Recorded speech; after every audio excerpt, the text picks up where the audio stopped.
The isolation suited me, became my cocoon.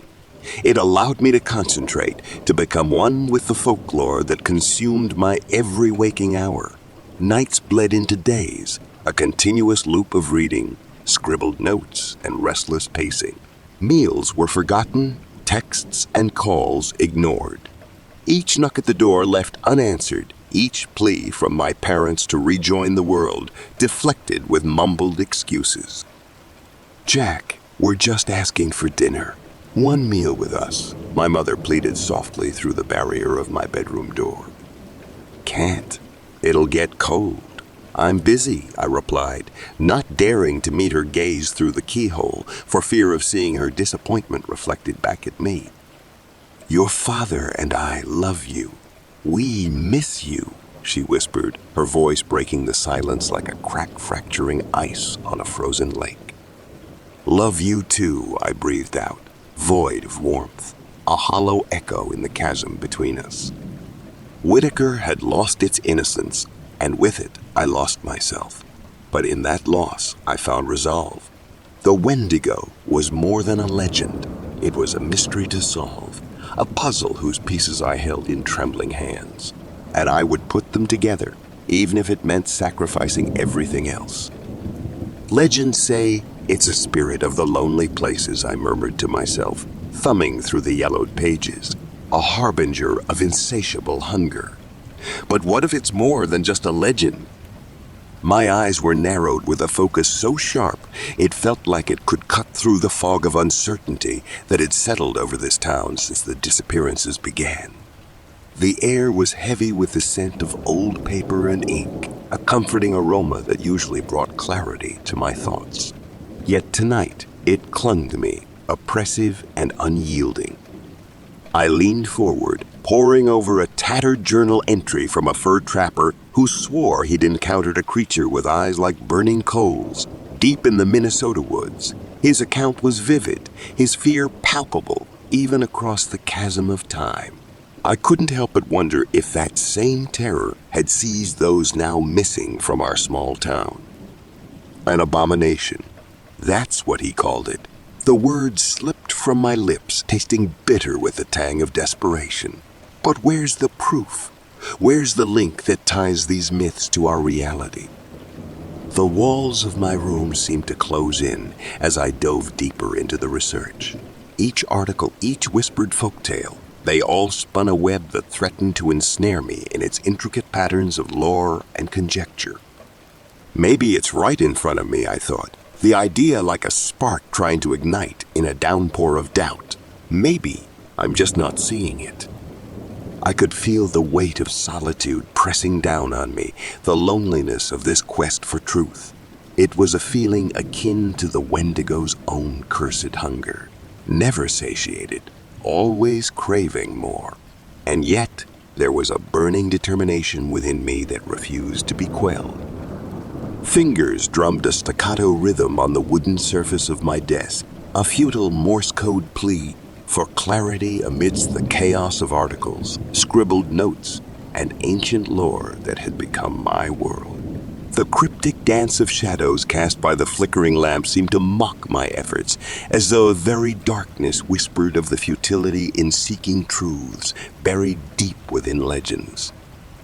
"Damn it," I muttered under my breath, pushing back from the desk.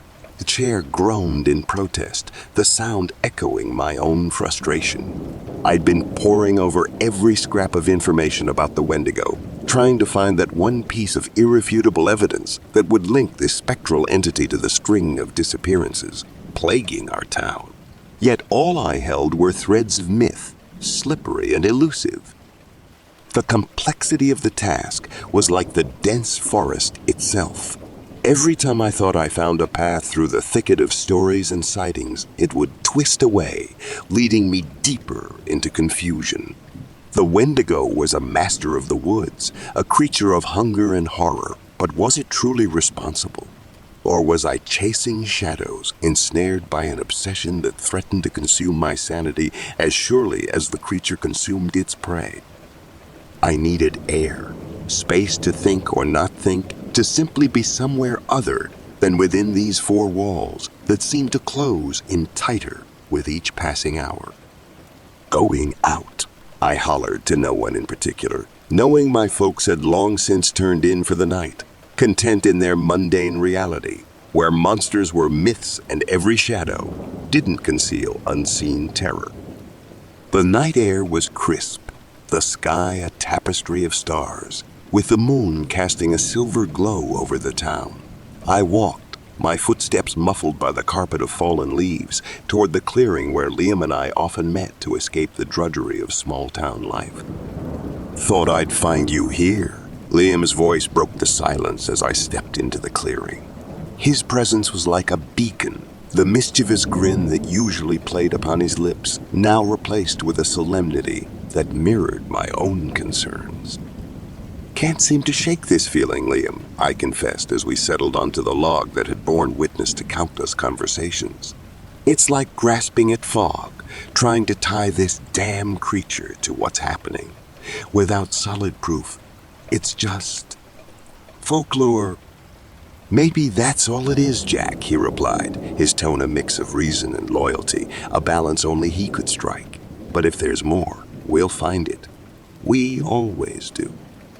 "Look at this," I said, my voice barely above a whisper as I unfolded a tumbled map of the region onto an old tree stump. My finger traced the line of disappearances, each marked by a crimson dot.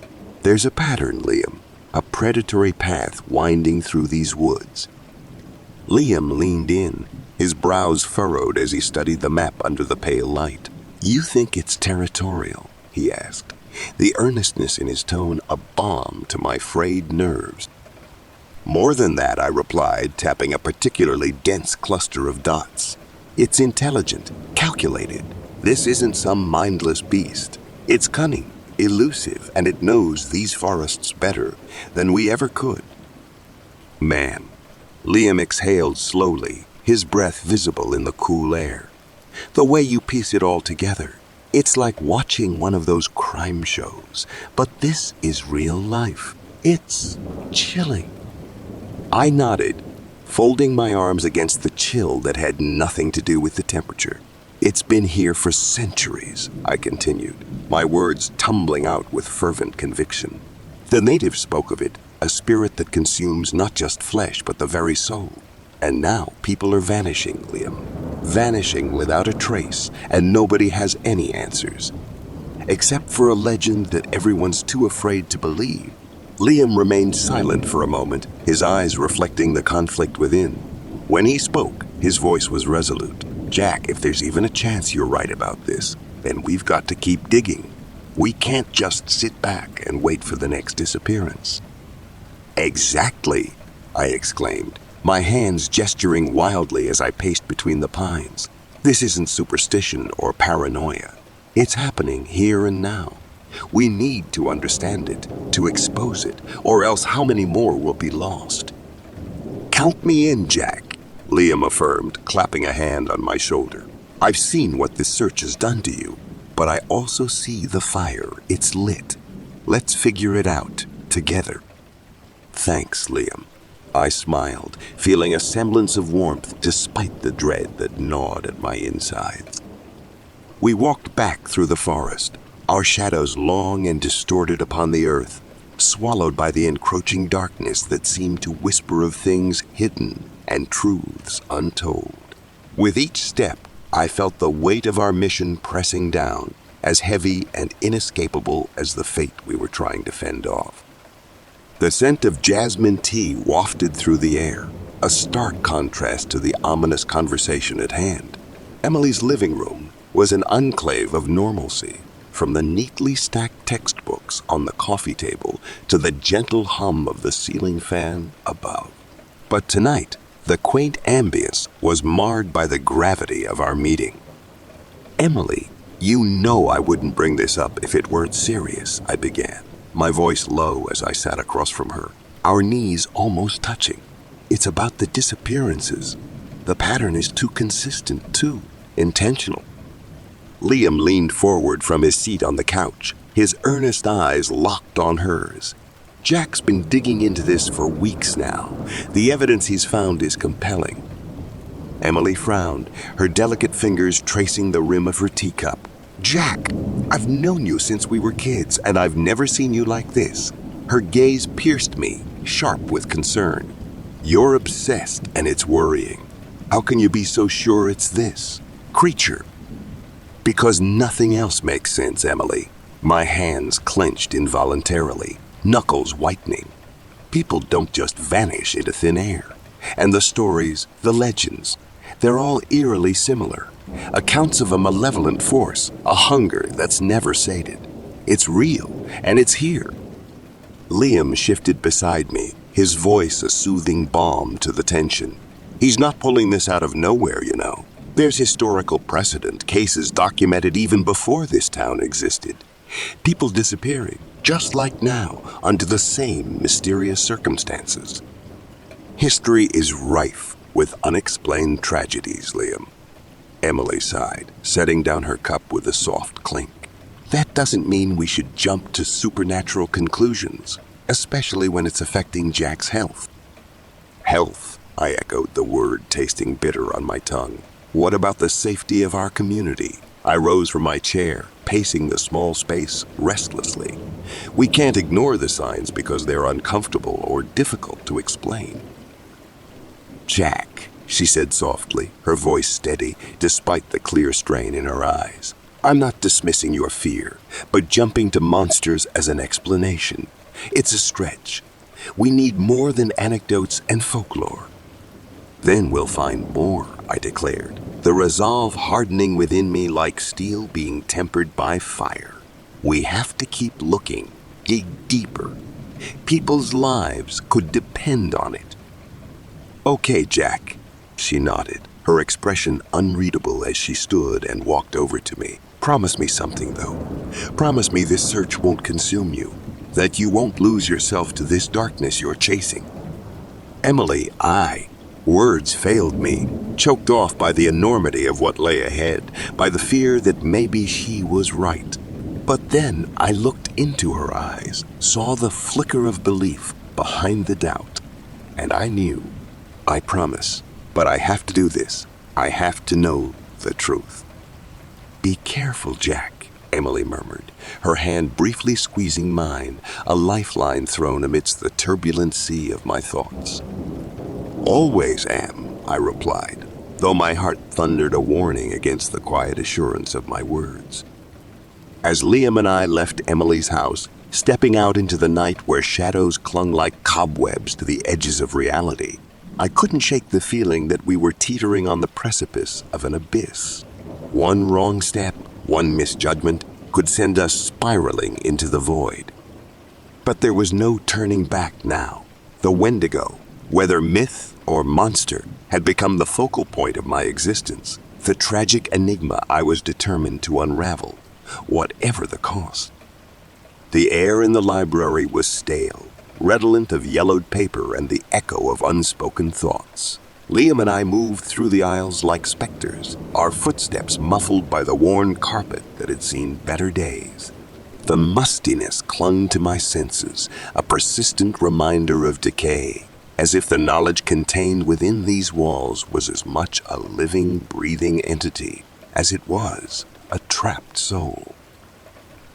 Jack, over here. Liam's voice drew me towards a secluded corner where dust motes danced in the sliver of sunlight, piercing the gloom from a high window. I found the section on local myths. Good, I murmured, barely above a whisper, feeling the weight of ancient stories pressing down upon us. My fingers traced the spines of the books, each one a sentinel guarding its own slice of terror. With reverent care, I withdrew a volume bound in leather that looked old enough to have been crafted by the hands of time itself. Listen to this, I began, flipping through the pages until I found the passage that chilled my blood each time I read it. They say the Wendigo was born from the bitterest winter, a culmination of starvation and the human will to survive. My voice was steady, but inside my heart raced with a mix of fascination and fear. Man, that's dark, Liam commented, leaning in closer as if the words might jump off the page and take form before us. Dark, yes, but illuminating too, I countered, allowing the information to seep into my consciousness. Each account, every whispered legend, felt like peeling back a layer of reality to reveal the macabre truth beneath. Think about it, Liam, I continued, my gaze lost in the labyrinth of text. Every culture has its demons, its monsters, their cautionary tales, warnings. But what if they're more than just stories? What if they're memories of horrors too real to be faced in the light of day? Then we're dealing with something ancient, man, something primal. Liam's hand rested on my shoulder, grounding me. His belief in me, in this quest of ours, was unwavering. I nodded, turning the page to find an account from a settler's diary dating back 2 centuries. Here, it speaks of a creature gaunt to the point of emaciation, its desiccated skin pulled tautly over its bones. I swallowed hard, picturing the grotesque figure. Its eyes, sunk deep into their sockets, were a madness of hunger. Sounds like nothing more than a bad year and even worse luck, Liam offered, though his attempt at humor fell flat in the heavy silence. Perhaps, I conceded, but there's a pattern. Liam, disappearances, unexplained tragedies, entire families gone without a trace, all attributed to harsh winters, yet the whispers persist. Could just be people looking for something to blame. Liam was playing devil's advocate, as he often did, but I could hear the undercurrent of concern in his tone. Maybe, I admitted, feeling the tendrils of doubt trying to take root in my mind. But doubt is a luxury we can't afford. Not now. We need to understand, to be certain. My resolve hardened, like the frost that clung to the library windows, refusing to melt despite the weak sunlight. Our search would continue, our resolve unyielding. The Wendigo was more than a myth. It was a piece of a puzzle that people had tried to bury, but I was determined to bring it into the light, no matter how deep into darkness I had to reach. In my quest for understanding, I found myself drawn to the outskirts of town, where rumor placed the reclusive Meister Hawthorne. He was rumored to be a relic from another era, shrouded in an air of mystery as thick as the forest that encased it. But if any of the gossip was accurate, he might be able to tell me what I wanted to know. With each step, the breath of the woods grew colder, the shadows denser, as if the trees themselves were leaning in to share their ancient secrets. My boots crunched the fallen leaves, a cacophony in the silence that pressed against my ears. I could almost hear the forest whispering back, its voice a sibilant hiss that seemed to both beckon and warn. As the cabin came into view, shrouded by mist and mystery, the air grew heavy with the scent of earth and decay. It stood there, like a specter, the wood groaning under the weight of years and secrets untold. The front door, slightly ajar, creaked on its hinges, a slow, mournful sound that seemed to moan with the wind. Each gust sent a shiver down my spine, as though the very breath of the Wendigo was sweeping through the trees. I paused, my hand hovering over the wrought iron handle, so cold it burned to the touch. The dread that clenched my heart was a tangible thing, pulsing through my veins with icy certainty. In this moment, caught between the known and the unknowable, I realized that some thresholds are not meant to be crossed lightly. Yet here I stood, on the brink of irrevocable change, driven by a need for truth that eclipsed all fear. "Mr. Hawthorne," I called out, my voice barely above a whisper, betraying the tremor of trepidation that I fought to suppress. The name felt like a talisman in the growing gloom, a beacon amidst the encroaching shadows that watched with unseen eyes. My hand quivered as I rapped sharply on the weathered wood of Mr. Hawthorne's door, the sound echoing into the somber forest like a death knell. Each knock was a metronome tick, counting down my life, or perhaps sanity itself. My breath hung in the air, a misty specter in the chill that seemed to emanate from within the cabin. "Who's there?" The voice that greeted me was not one that invited warmth or comfort. It held the gravelly timbre of a man who had inhaled the dust of ancient tomes and exhaled the secrets of the dark. "Jack Thompson," I replied, my voice steadier than I felt. "I've heard you might be able to tell me about the Wendigo." A heavy silence followed, as if my words were being weighed on unseen scales.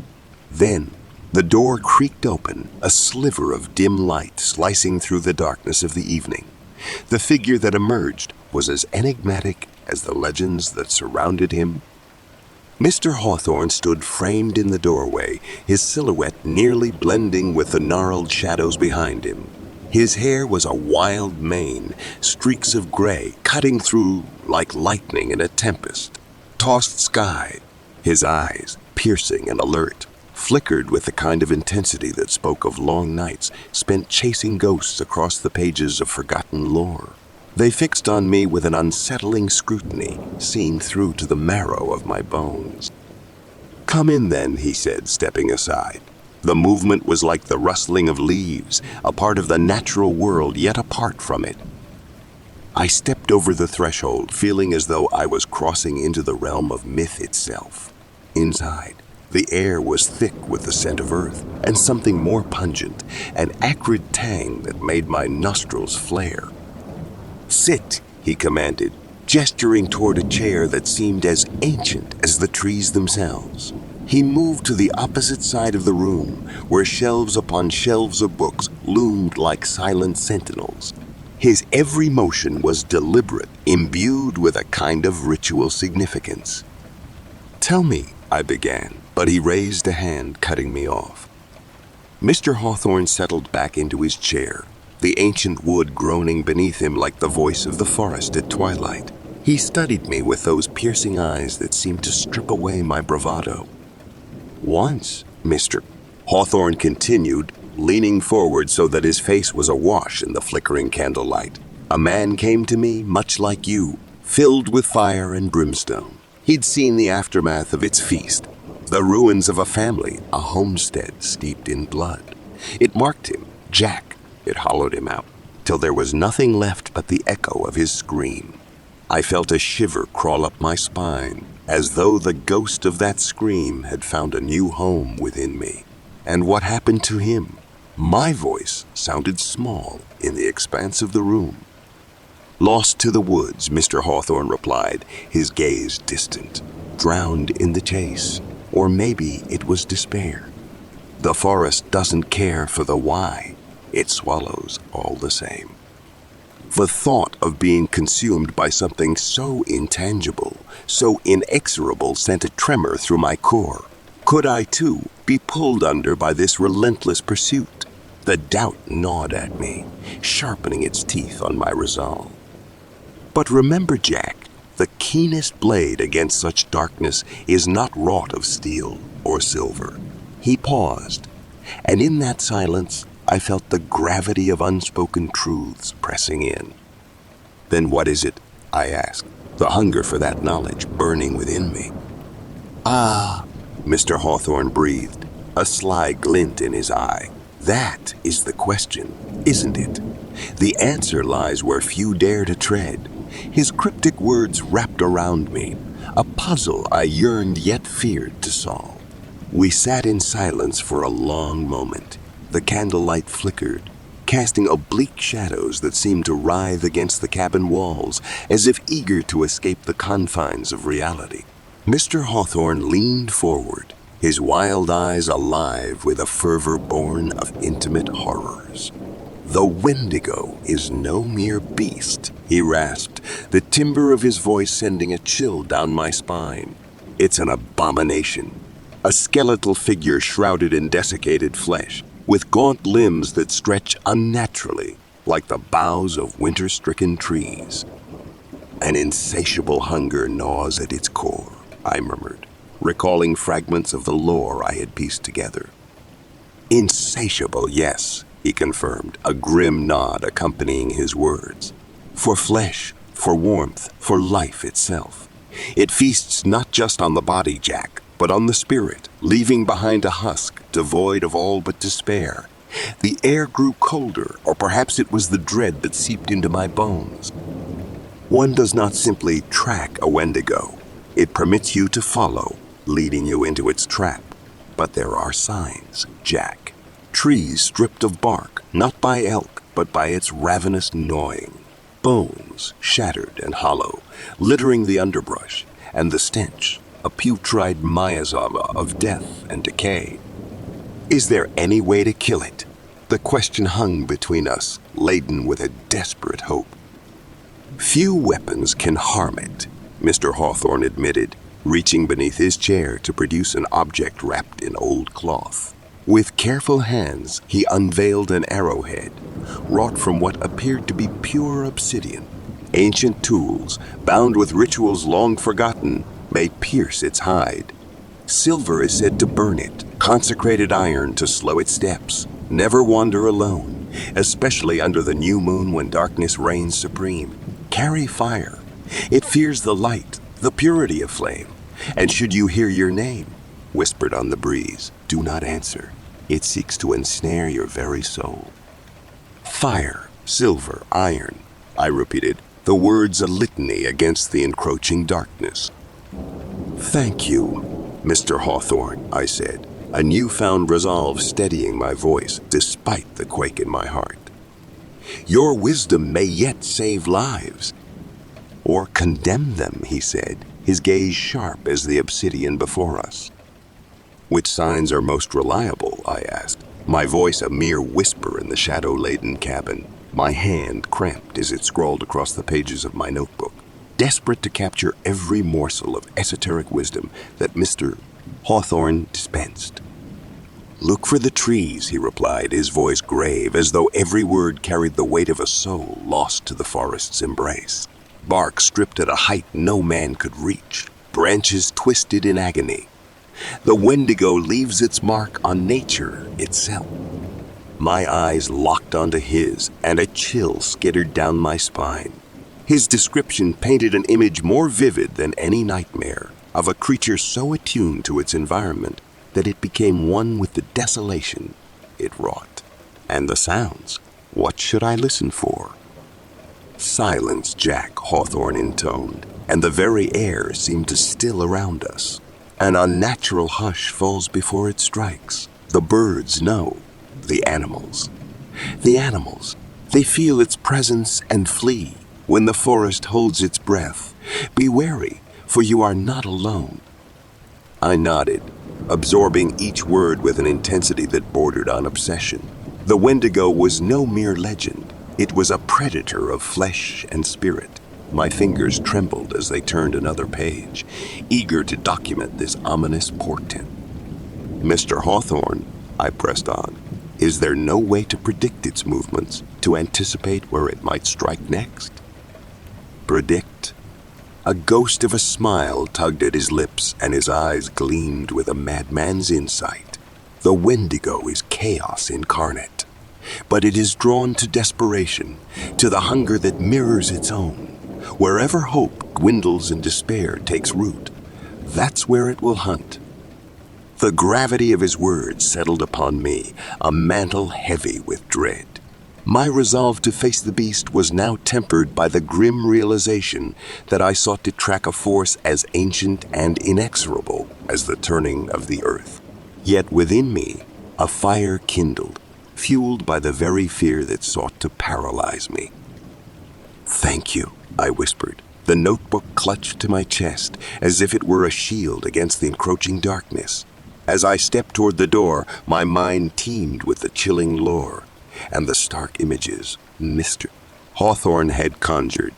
I was about to embark on a journey from which I might not return, but the decision was made. The door creaked on its hinges as I pulled it open, the sound echoing like a mournful cry through the dense forest that encased Mr. Hawthorne's cabin. I paused at the threshold, my hand resting on the worn wood, saturated with the scent of pine and earth. Remember, Jack, Mr. Hawthorne's voice cut through the silence. The Wendigo feeds not just on flesh, but on fear. I nodded, the weight of his words settling upon me like the heavy fog that shrouded the trees. I'll remember, I assured him, though my voice seemed distant, as if carried away by the wind that whispered through the leaves. As I walked away from the cabin, each step crunched beneath my boots, breaking twigs and pressing into the mossy earth. My hands clenched and unclenched at my sides, grappling with the invisible threads of fate that wove around my actions. The whispers around town had morphed into an incessant murmur, like the rustling of leaves in a foreboding wind that heralded a storm. I felt it everywhere I went. The sideways glances at the corner store, the hushed conversations that ceased abruptly as I approached. My name, Jack Thompson, once innocuous, now seemed to carry the weight of a dark legend. "Jack, I hear you're hanging out with Mr. Hawthorne lately," Liam said, his face a mixture of concern and exasperation as we lounged in my cramped backyard. The overhanging branches cast fragmented shadows across his features. "People are starting to talk." "Cut it out, man," chimed in Rachel, her voice carrying a tremble that did not escape my ears. Visiting old man Hawthorne was crossing a line. He's off his rocker, and now folks think you are, too." "Mr. Hawthorne knows things," I defended myself, feeling the sting of their discomfort. "He's lived through what most people refuse to even speak about. His stories aren't just ramblings," I insisted stubbornly, feeling the familiar frustration bubble within me. Their fear, it was palpable, an entity unto itself. "Can't you see it's driving a wedge between you and everyone?" Liam's voice had softened, but the words cut through me, sharper than any blade. "Is that why you've been so distant lately?" I asked, grappling with the thought of losing their companionship. The idea lodged itself in my throat like a thorn. "Because of me." "Look, we're worried about you," Liam admitted, his eyes avoiding mine. "How far will you go before you move past it?" "Until I find the truth," I said, the words hollow, tasting of iron and resolve. I could feel the chasm widening between us, their presence fading like wraiths into the encroaching shadows. "Sometimes there's no truth to find, Jack. Sometimes there's just loss and the ghosts of what used to be," Liam uttered, his voice a somber echo of the lamenting pines. Their figures retreated, leaving me alone amidst the whispering trees. The night seemed to press in closer, as if embracing my isolation. The phone lay dead in my hand, its silence a stark testament to the growing chasm between me and my friends. Liam's mother had been on the other end moments ago, her voice firm, dripping with unspoken accusations as she explained that Liam was no longer allowed to spend time with me. The line had gone dead before I could protest, before I could plead that their fear of my obsession was misplaced. "Jack." My mother stood in the doorway, her brows knitted with concern. "Was that Liam's mom?" I nodded, the weight of my isolation settling on my shoulders like a shroud. "She doesn't want me around him anymore. Thinks I'm a bad influence." "Jack, honey." She took a step forward, her hands reaching out as if to pull me from the mire of my own making. "Your father and I were just worried about you. You've always been so passionate, but this..." "Passion," I scoffed, tossing the phone onto the bed. It bounced, an echo of my rising frustration. "It's not just passion. It's important. Important enough to lose your friends over." Her voice cracked, mirroring the fissures spreading through my life. "Mom, you don't understand," I said, pacing the room, feeling caged by walls lined with books on local folklore and blurred photos of the woods. "There's something out there, and I can feel it. It's calling to me. Jack, please." She reached for my arm, halting my restless meandering. "Look at what it's doing to you. To us." "Is everyone so blind?" I exploded, jerking away from her touch. My heart hammered against my chest, pleading for understanding that never came.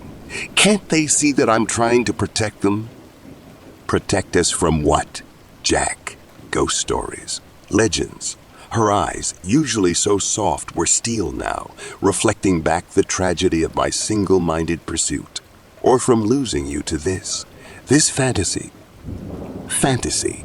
The word hung between us, a death knell to the remnants of our normalcy. "Jack!" My father's voice boomed from downstairs, weary and laden with unspoken fears. "We need to talk about this. Now." As I trudged down the steps, each footfall felt like a descent into a deeper abyss, one where the whispers of the Wendigo wound themselves around the very foundation of my existence. In the living room, my parents sat waiting, expressions etched with lines of sorrow and apprehension. "Son," my father began, his hands clasped tightly together, "your mother and I can't help but notice how much you've changed. You're distancing yourself from everyone who cares about you." Because no one else cares about the truth, my outcry sliced through the tense air. "Maybe the truth isn't worth the price you're paying, Jack," he sighed, the sound heavy like the fall of dusk. "Think about your future, your friendships." "Friends?" I laughed bitterly, the sound hollow and foreign to my own ears. They're already slipping away, one by one. "Then, let us help you, before it's too late," my mother whispered, her hand trembling as she reached for mine. "Before this obsession becomes the only thing left in your life." Too late? For what? I pulled away, a surge of defiant energy propelling me to the window. Outside, the forest loomed, shadows stretching towards the house as if in invitation. Too late to turn back, now. "Jack," my father's voice broke with emotion, "you're throwing everything away for a myth." "Perhaps," I murmured, pressing my forehead against the cool glass, watching as the first tendrils of mist curled around the trees. But what if it's more than a myth? What if it's the most real thing in this godforsaken place? "Jack," my mother pleaded one last time, her words a tether fraying with every second, "come back to us." "Back," I echoed softly, the word tasting of capitulation and defeat.